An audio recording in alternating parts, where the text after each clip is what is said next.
ನಾನು ಹೇಳ್ತೀನಿ 3:30 ರಾತ್ರಿ 4:30 5 ಗಂಟೆಯಿಂದ ನೀವು ಎಲ್ಲೋ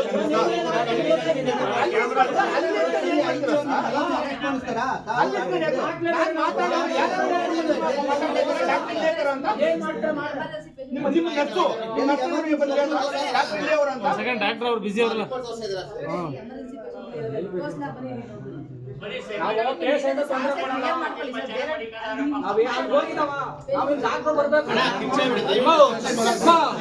ರಾತ್ರಿಯಿಂದ 10ರಿಂದ 12 ವರ್ಷ ಶವ ಹೋಯ್ತಲ್ಲ ಆವಾಗಿಂದ ಜ್ಞಾಪಕ ಇಲ್ವಾ? ನಮ್ಗೆ ಅವೆಲ್ಲ ಬೆಳಗ್ಗೆ ಡಾಕ್ಟರ್ ಇಲ್ವಲ್ಲ ಇಲ್ಲಿ ಯಾಕೆ ಕೇಳಿಲ್ಲ ನೀವು? ಇನ್ಚಾರ್ಜ್ ಯಾರು ಇಲ್ಲಿ? ಇನ್ಚಾರ್ಜ್ ಯಾರು ಇಲ್ಲಿ? ಯಾರು ಕೇಳೋರು ಮಾಡೋರು ಯಾರು ಇಲ್ವಾ ಇಲ್ಲಿ? ಅಲ್ಲ ಒಬ್ಬ ಸೆಕ್ಯೂರಿಟಿ ಗಾರ್ಡ್ 9 ಗಂಟೆಗೆ ಹೋದ 8:30 ಇಲ್ಲಿ ಅವ್ರ ಪರಿಸ್ಥಿತಿ ಏನು?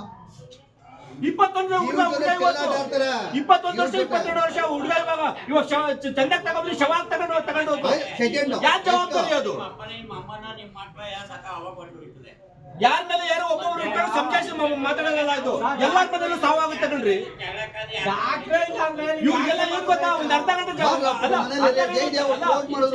ಇವ್ರ ಮೈಂಡಲ್ಲಿ ಏನ್ ಗೊತ್ತಣ್ಣ, 1 ಗಂಟೆ ಟೈಮಲ್ಲಿ ಜಗಳ ಮಾಡ್ತಾರೆ, ಅವ್ರು ಹೊಂಟಾಗಿ ಬಿಡ್ತಾರೆ, ಆಗೋಯ್ತು ಅದು ಕ್ಲೋಸ್ ಮ್ಯಾಟ್ರು.